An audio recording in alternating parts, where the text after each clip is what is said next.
intro. Well, I knew the next line, but Yeah, okay. now you're going to give it to us.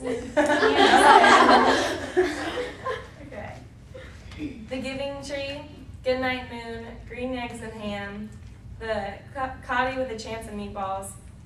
Many of you may recognize these titles as titles that are the source of that sweet childhood memory referred to as story time.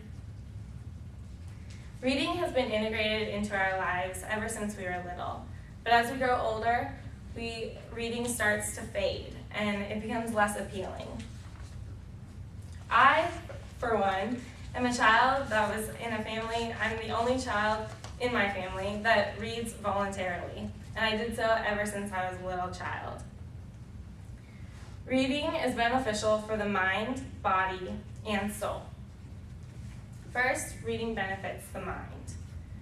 Ken Pugh, a PhD and president and director of Haskins Laboratories, interviewed for the Oprah magazine and said, "Just like muscles, the brain benefits from a good workout, and reading is more neurobiologically demanding than processing images or speech.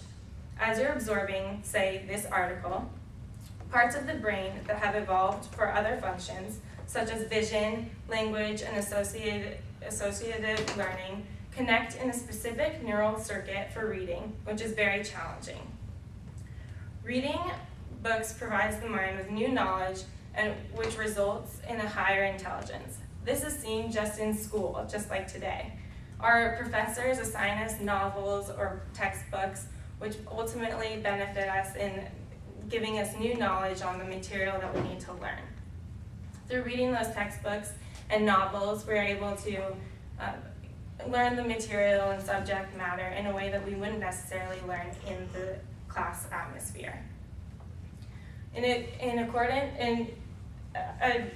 Also with reading and gaining that knowledge, we are able to experience other people's writing styles, both in textbook form and novel form. Reading other people's writing skills also improves our own writing skills.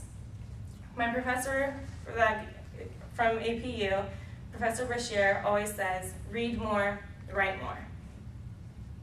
Reading more and writing more improve our writing skills because we are able to see other people's writing skills and adapt it to ours if we like them, or disregard them if maybe we don't agree with them.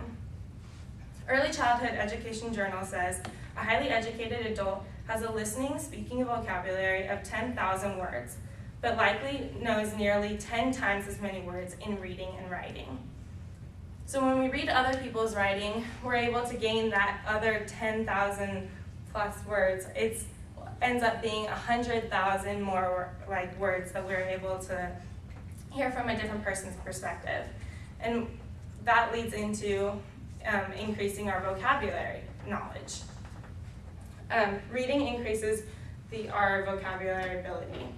Anne E. Cunningham's paper, What Reading Does for the Mind, in the Journal of Direct Instruction, she says, very early in the reading process, poor readers who experience greater difficulty in breaking this spelling to sound code begin to be exposed to much less text than their more skilled peers. Early on, reading benefits the kids who are trying to figure out how to learn how to write. And I can attest to this. When I was doing spelling tests in elementary school, I was able to picture the word and how it was spelled on paper when I was reading it. And because of that, I was able to score a lot better on my tests, on my spelling bees.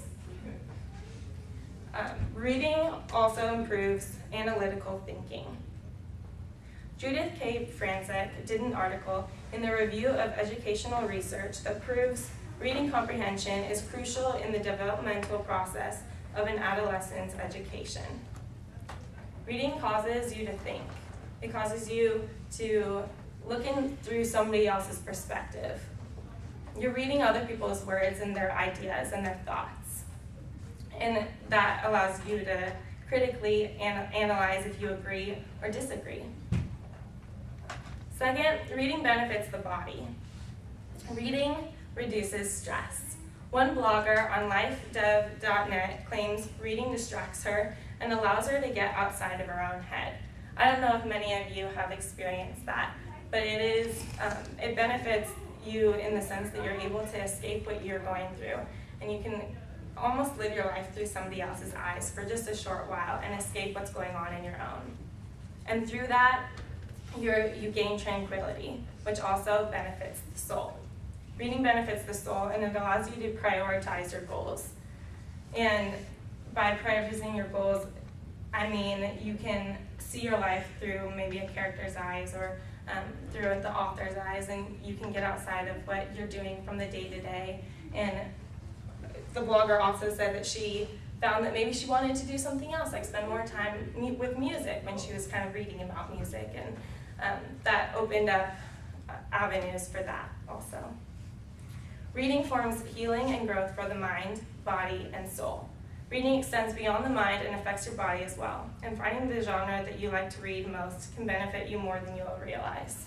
I urge you that for the future, if you're going to be a parent or an aunt or an uncle, that reading is crucial for your children. So even if you don't start right now, which I urge you to, think about later on and the kids that you will be in charge of.